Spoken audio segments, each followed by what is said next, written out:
Finally, the last ism is realism.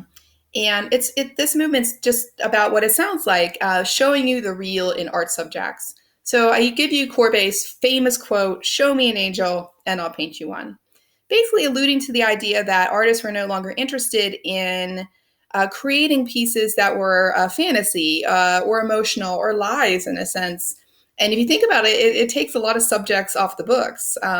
Religion, is no longer a viable subject, and so forth. So these artists really want to get down to the nitty gritty of what's real. This lines up with what we call modernity and the modern revolution. This is around the time of 1850. And we, in art history, talk about how modernism is really born around the time of 1850. What does this mean? Art starts to have its own reasons for existing. So you see the terms art for art's sake and avant garde. Before this, artists were really tied to their patrons, they were tied to having a reason to make art. That all changes around the year 1850. Art for art's sake, basically means like art that exists for its own reasons, art that's not really about anything besides what the artist wants it to be. You're probably used to seeing this kind of art that's about expression. But up until about 1850, it didn't really exist. And art that could be avant-garde. Avant-garde just means going before something. Avant means before, garde, right, is a military term. And it meant basically to do something original.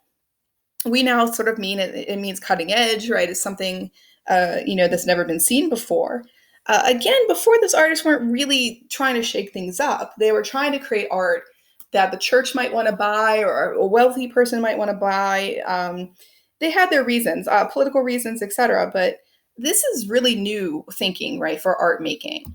And it leads to artists like Daumier, who create pieces like this. It's a print, and it's about this massacre that occurs. And notice how real he shows it. Unlike a romanticist, he doesn't really pump up the drama. He shows it to you as the real. These people who have fallen on each other in the dead of night, their homes have been busted into. And, we're not meant to view them romantically. We're meant to view them as real casualties.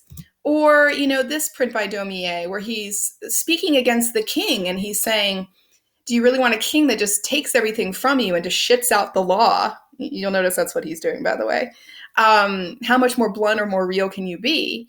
Daumier was known for these prints, just like Goya, that kind of called you to see things as they were. But notice kind of two different approaches, one romantic, one realistic. Courbet, his famous quote, "Show me an angel, I'll paint you one." Notice that he can't paint you an angel, so he paints you workers. They're shown in their drab clothing. They're shown to be young or old. This is the way of life, they said, this is how it can be for us all. Notice we can't see their faces, so we can become them if we want. It's drab, it's every day. Compare this today to like seeing a painting of homeless people, or seeing a painting of like highway workers next to the road. This is hard labor. These people work hard, especially in the Florida climate. If you're here in Florida, wow, working highway duty must be really hard work, or being a construction worker, right? So showing you hard labor, how things really are, how they really exist, the truth of life, right? His famous burial at Ornone, the idea of everybody being present in a city, and we're looking at all of them together. No one better, no one worse, Notice the grave isn't even the focus of the painting. And critics were asking Courbet, well, what is this? What's this a burial of? And he cheekily said, it's a burial of Delacroix and Romanticism. It's definitely an art world kind of, snipe, right? That he's making, swiping at Delacroix and Romanticists. And it's so every day that we even have the town dog there, right? So people were like, what the heck are we seeing? Or his famous Origin of the World, where notice he makes this about the reality of the nude, rather than a romantic plaything for you to dress up and parade about. Go back and look at Ingres's Grand Odalisque in reference to this painting. You'll notice there's no eye contact, there's no face even. We're just looking directly at this vagina and this torso and this breast. And again, it's not meant to be romanticized, it's meant to be truth, right? Truth in advertising, nothing more, nothing less. Definitely not romantic. Manet was known as another realist who really shook things up. He presented this painting, Luncheon on the Grass. It was actually rejected from the official salon and shown in the Salon des Refuses, the refused paintings. And it was shocking to people because of the nude. I'd say she's more naked than nude because she's not sexy or on display. And the fact that she's just making eye contact with you, like, hello, how you doing? What's going on, right? Or his painting Olympia, where he takes the idea of the nude and again makes it cold and real.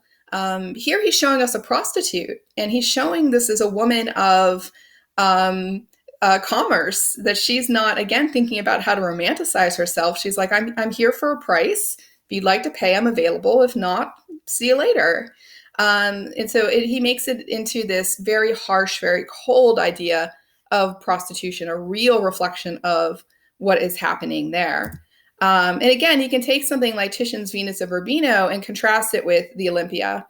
Even notice he changes out the maids, right? He puts in an African maid here to talk about the twin animalistic institutions, as he put it, of prostitution and slavery. So there's a little bit of a cultural commentary there. And he takes out the dog and puts it with a cat. Dogs are fidelity, cats are treachery. A black cat, it's too bad, but symbolically they're the worst, right? Photography is the last thing you might reference in realism. In the invention of photography at the end of the 1800s, well, beginning of the 1800s through the end of the 1800s, it really was, people now are able to document life, right? To see life as it truly is. So of course you can go back and look at Daguerre again. You've learned about him in your photography chapter, and think about these Civil War photos and such that show us the truth, right, of using photographs to show reality. And there's nothing much more real than this.